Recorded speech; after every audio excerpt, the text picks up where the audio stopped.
Hi friend, good afternoon.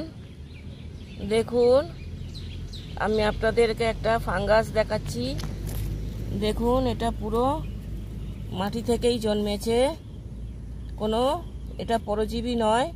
পরজীবীর এখানে আরও অনেক ছোট ছোট আছে, এটা সব থেকে বড় এবং এটা মাটি থেকেই জন্মিয়েছে। এটি গ্যান্ডোরামা পরিবারভুক্ত একটি মাশরুম। এটিকে লুসিডাম বলে।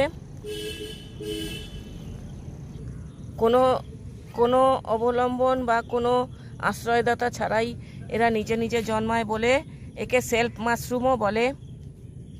এটি রেডিশ ব্রাউন এবং উজ্জ্বল বর্ণের হয়।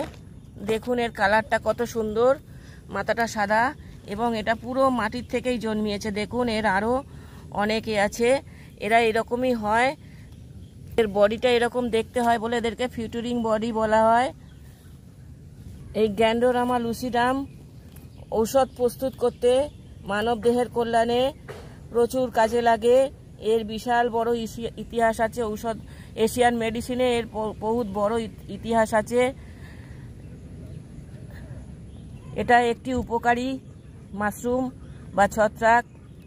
এখানে দেখুন, আরও অনেক ছোট ছোট অনেকগুলি জন্মিয়েছে। দেখুন, এরা প্রত্যেকটা মাটি থেকে জন্মিয়েছে। দেখুন, এদের শিকড়গুলো পুরো দেখা যাচ্ছে। এরা কোনো আশ্রয় নয়, কারো কোনো কিছুর আশ্রয় না নিয়েই জন্মায়। দেখুন কত সুন্দর দেখতে। এগুলো উপকারী মাশরুম। ঔষধ প্রস্তুত করতে চিকিৎসা বিজ্ঞানে প্রচুর মূল্যবান, এর প্রচুর মূল্য রয়েছে। Thank you for watching. ভিডিওটা ভালো লাগলে অবশ্যই একটা লাইক, শেয়ার, কমেন্ট করবেন। আমার চ্যানেলটাকে সাবস্ক্রাইব করে আমার পাশে থাকবেন প্লিজ। Thank you.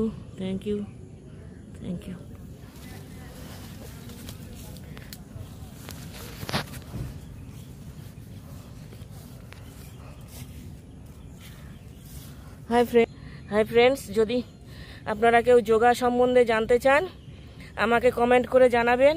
আমি ছোট ছোট করে যোগার ভিডিও দিতে পারবো আপনাদেরকে। এতে আপনারা যে কোনো শারীর সম্বন্ধীয় সমস্যায় উপকার পাবেন এবং ধীরে ধীরে যোগা শিখে আপনারা নিজেরাই ঘরে প্র্যাকটিস করে নিজেদেরকে সুস্থ রাখতে পারবেন এবং ঔষধ খাওয়া থেকে বিরত থাকবেন। Thank you for watching. আমাকে কমেন্ট করবেন। আমি যোগার ভিডিও নিজেই প্র্যাকটিস করে দেখাবো একটা একটা করে। Thank you.